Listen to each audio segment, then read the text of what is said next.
আর এসব কথা না।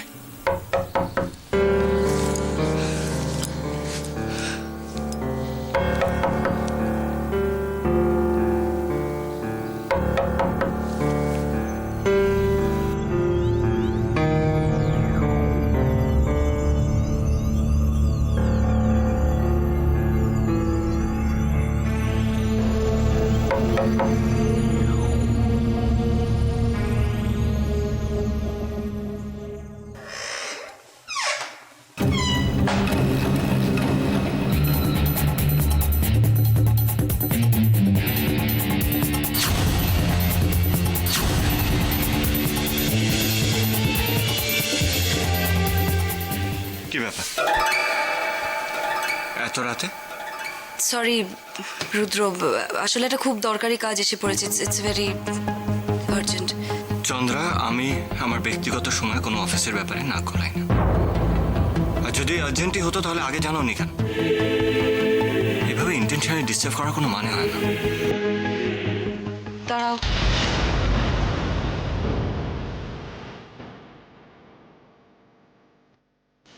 এটা আমার ব্যক্তিগত কাজ না, কাজটা তোমারও। আমাকে কিছুক্ষণ আগে মিস্টার বাক্সি ফোন করেছিলেন। উনি কাল ভোরেই দিল্লি চলে যাচ্ছেন। ফাইলটা ওনাকে পৌঁছতে হবে। দিল্লিতে তো বোর্ড মিটিং, কাজগুলো না হয় আমি করবো, সাইনটাতেও তোমায় করতে হবে, তাই সাইন করে দাও। চন্দ্রা প্লিজ। কি করছো কি তোমরা? বাচ্চাদের মতো এরকম ঝগড়া করছো কেন? ও তো ঠিকই বলেছে, কাজটা তো সত্যি আর্জেন্ট। এই নাও।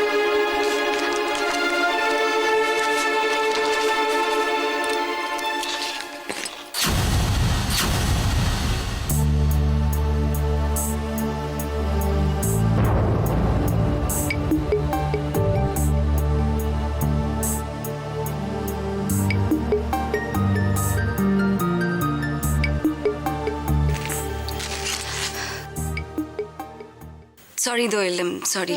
ছি ছি, তুমি সরি কেন বলছো? তুমি তো ঠিকই করেছো। প্লিজ সরি বলো না। Good night. Good night.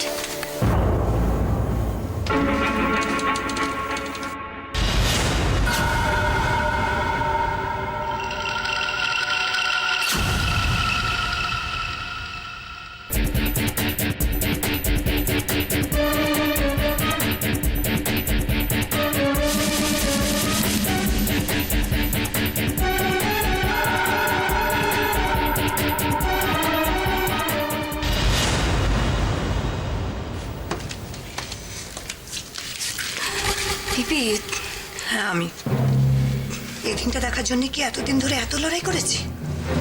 কোথায় গেল তোমার সব আশা, স্বপ্ন, ভালোবাসা? এটা দেখার জন্য কি এত পরিকল্পনা? থাক না, থাক এখন এসব। জানি তো থাকবে। ওই যে কথায় বলে না, যার বিয়ে তার হুঁশ নেই, পাড়াপড়শির ঘুম নেই। না চন্দ্রা, এখন তোমাকে দেখে আমার এতটুকু কষ্ট হচ্ছে না। তোমার মতো ভীতু মানুষদের না এরকমই হয়। আমার খুব ঘুম পাচ্ছিল, তো আমি ঘুমোতে যাচ্ছি। আসলে আমি কালকে সকালে উঠতে হবে তো, আর এই ফাইলটা একটা জায়গায় পৌঁছতে হবে। আমি আসি। থামো, আর আলগা সোহাগ দেখাতে হবে না। পিপি, তুমি জানো যে দাদা কেন তোমাকে আর রুদ্রকে কলকাতা অফিসের দায়িত্ব দিয়েছিলেন? কারণ দাদা চেয়েছিলেন তোমরা দুজনে যেন কাছাকাছি আসো, তোমাদের সম্পর্কটা আরো ভালো হয়। কিন্তু না, দোয়েল তো আরো চালাক। ও সমস্ত প্ল্যান একেবারে ভেস্তে দিল। দুর্গাপুরে চলে যাওয়াটা একটা নাটক। নাটক? হ্যাঁ, নাটক। তুমি এখনো সেটা বুঝতে পারোনি? তুমি বুঝতে পারোনি চন্দ্রা যে ও কিভাবে কিভাবে চালাকি করে রুদ্রর কাছ থেকে সমস্ত সহানুভূতি আদায় করে নিয়েছে? তুমি যাকে রুদ্র প্রতি মুহূর্তে চোখে আড়াতো, তাকে পর্যন্ত এখন আস্থা করে ফেলে দিয়েছে। এরপরেও যদি তুমি ভালো মানুষের নামা বলে গায়ে দিয়ে থাকতে চাও, তাহলে তো পিপি, আমার খুব ঘুম পাচ্ছে, আমি ঘুমতে যাচ্ছি। চন্দ্রা, তুমি বোঝার চেষ্টা করো। ওরা তোমাকে ব্যবহার করছে। এখন তুমি অফিসের দেখভাল করছো, এরপরে ওদের বাচ্চার দেখভাল করবে। বাড়িতে তুমি আরো একজন মীরা হয়ে থেকে যাবে সারা জীবন।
একি তুমি উঠে পড়েছো?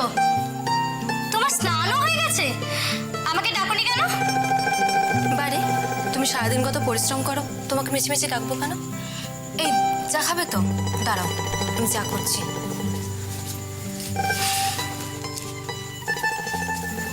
তুমি এসব কি করছো বলো তো? ব্যাপার কি? দুদিন বাদে তোমার বিয়ে, মা কাকিমা দাদা ওরা জানতে পারলে আমায় কত বকবে বলো তো? তোমাকে ব্যস্ত হতে হবে না, এসব আমার অভ্যাস আছে। আগে প্রত্যেকদিন ভোরবেলা উঠে মামির সংসারের সমস্ত কাজ করে তারপরে আমি কাজে যেতাম।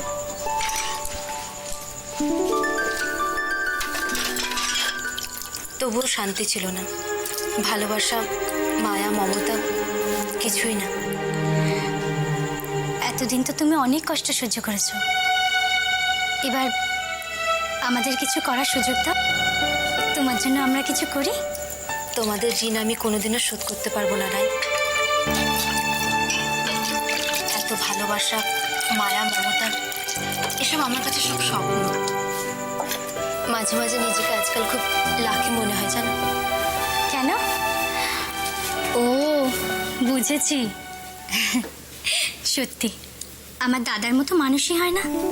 দেখো তুমি খুব সুখী হবে।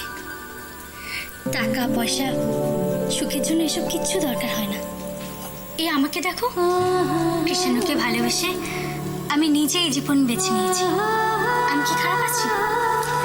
কৃষ্ণর ভালোবাসার থেকে মূল্যবান আমার কাছে আর কিচ্ছু না। আমি খুব সুখী জানো তো। ঠিক বলেছ, মনে শান্তি থাকলে সমস্ত পথই খুব সোজা হয়ে যায়। তবু যেন তো আমার মাঝে মাঝে খুব ভয় করে। আসলে আমার ভাগ্য তো। ছি, এসব বাজে কথা একদম ভাববে না। কেন জানি না আমার মনে হচ্ছে মামা আমার পিছু নিয়েছে জানো। আমার সব কিছু মনে হচ্ছে যেন সব ওলট পালট হয়ে যাবে। রাত্রে চোখ বন্ধ করলে আমার মাথায় শুধু আজে বাজে চিন্তা আসছে। নিজের উপর ভরসা রাখো, দেখবে সব ঠিক হয়ে যাবে। আমাদের দেখো, চাল ছিল না, চুলো ছিল না, হুট করে সংসার পাতলাম। সংসারে এক পয়সাও রোজগার ছিল না, তাই বলে কি আমরা হেরে গেছি?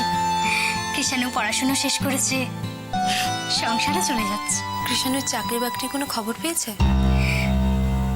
চাকরি এবার হয়তো হয়ে যাবে। আমাদের বাড়িওয়ালি কাকিমা বলেন রাত পোহালে নতুন সূর্য উঠবে। এখন শুধু সেই সুন্দর মুহূর্তটায় আশায় আছি। নিশ্চয়ই সেদিনটা আসবে রাই, আর সেদিন কিন্তু আমি তোমাকে ছাড়বো না। বেশ তো, কি নেবে বলো? এখন না, পরে বলবো। এটা ডিউ থাকলো। তুমি মুখ ধুয়ে নাও, আমি চা বসাচ্ছি। কৃষাণুকে ডেকে দাও।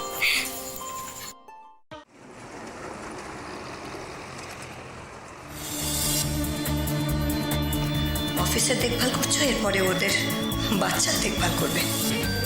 এই বাড়িতে তুমি আরো একজন মীরা হয়ে থেকে যাবে।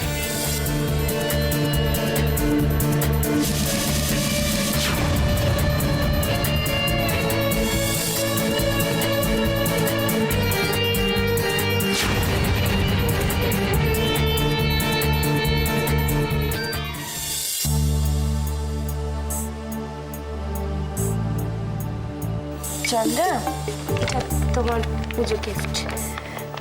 আমার ওই রুদ্র সবার জন্য নিজে গিয়ে শপিং করে এনেছে, এটা তোমার।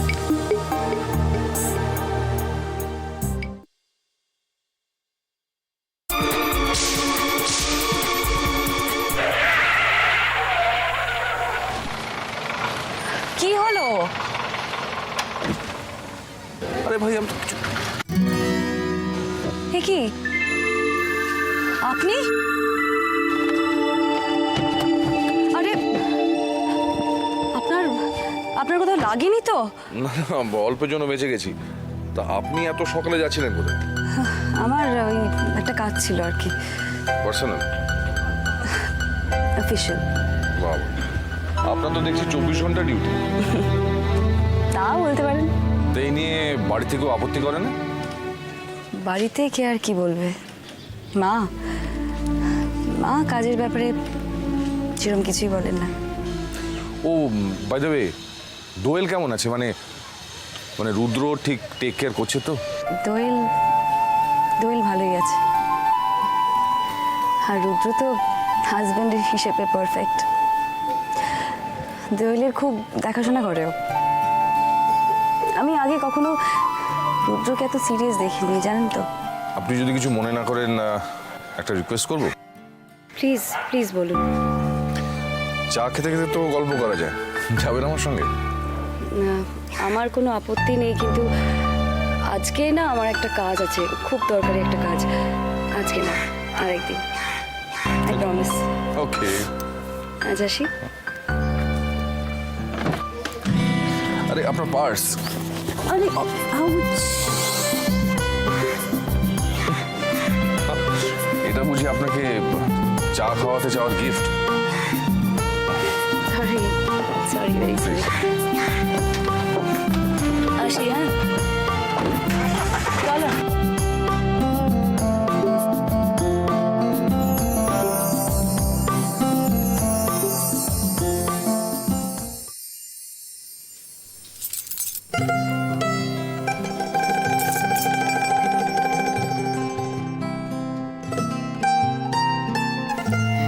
শোনো, তোমার খাবারটা ঢাকা দিয়ে রেখেছি, খেয়ে নেও কিন্তু। আর হ্যাঁ, বোতলে বাতাসার জলটাও রেখে দিয়েছি, খেয়ে নেবে কিন্তু। বাতাসার জল? কেন, শরীর খারাপ? শরীর খারাপ যাতে না হয় সেই জন্য। পেট ঠান্ডা থাকলে অর্ধেক রোগ এমনিই সেরে যায়। আমার বউ সব জানে। বুঝেছি, তুমি খাবে না তাই তো? আরে আমি কি সে কথা বললাম? আরে তুমি বলেছো আমি খাবো না, এটা হতে পারে? এ তো শুধু বাতাসার জল। তুমি বললে আমি চিরতাও খেতে পারি। সত্যি বিয়ে করলে এত ঝামেলা, যদি আগে জানতাম তাহলে। তাহলে বিয়ে করতে না তাই তো? রেগে গেছে। আচ্ছা রাই, তুমি রাগ করছো কেন? আচ্ছা তুমি ছাড়া আমার আর কে আছে বলো? আমি তো মজা করছিলাম। ছাড়ো তো সব কথা, এমনি আমার দেরি হয়ে যাচ্ছে। চলো তো জুইদি। শোনো, আজকে কিন্তু বেশি করে ভাত রাখবে, হ্যাঁ? আজকে জুই রান্না করেছে তো আমি এত খাবো। আমি মোটেও ভালো রান্না করতে পারি না। ওসব নিয়ে তুমি একদম চিন্তা করো না জুইদি। আমার ভোলানাথকে তুমি যা দেবে তাতেই খুশি। এই, তুমি কি বাড়িতেই থাকবে? হ্যাঁ, আসলে আমার ছাত্ররা বলেছে যে কালী পুজোর ছুটিটা আজ থেকেই দিতে হবে, তাই আমি ছুটি দিয়ে দিয়েছি। এখন দিবানিদ্রা দেবো। সরে যাও। দেখেছো কি কুম্ভকর্ণ! সত্যি। আমরা বেরোলাম, চলো। তুমি একদম চিন্তা করো না রাই, আমি খুব তাড়াতাড়ি ফিরে আসবো। ঠিক আছে, আমিও তাহলে বুথ মালিককে বলে তাড়াতাড়ি আসার চেষ্টা করব। তুমি তাড়াতাড়ি আসবে? তোমার এই ঘটোৎকচ তোমাকে ছাড়বে? মোটেও না, আজকাল না উনি বললে শোনে, আর আগের মতো তো খিচখিচও করে না। তাই বুঝি? হ্যাঁ। ঠিক আছে, তাহলে আজকে তোমার ওই ঘটোৎকচের টেস্ট। তুমি যদি তাড়াতাড়ি আসো তাহলে আমি তোমাদের দুজনকে ফুচকা খাওয়াবো, আর তুমি যদি দেরি করে আসো তোমাকে একটা জম্পেশ করে ডিমের ডালনা রাখতে হবে, ঠিক আছে? সত্যি তুমি না। চলো আমরা বেরোলাম। এলাম। হ্যাঁ হ্যাঁ।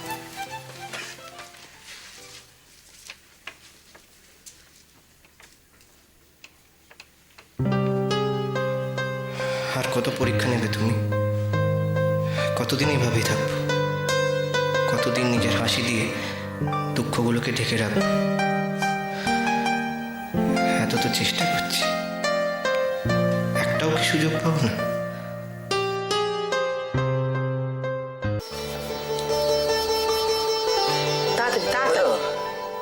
আমি তো তাড়াতাড়ি করছি জানো মা, এই কালী পুজোর এই ব্যাপারটা আমার সব থেকে ভালো লাগে। এই যে চারিদিকে ঝলমল ঝলমল করে আলো, মন প্রাণ একদম আনন্দে ভরে ওঠে। এ না, আচ্ছা সব পুজো এরকম আলো হয় না পুজো?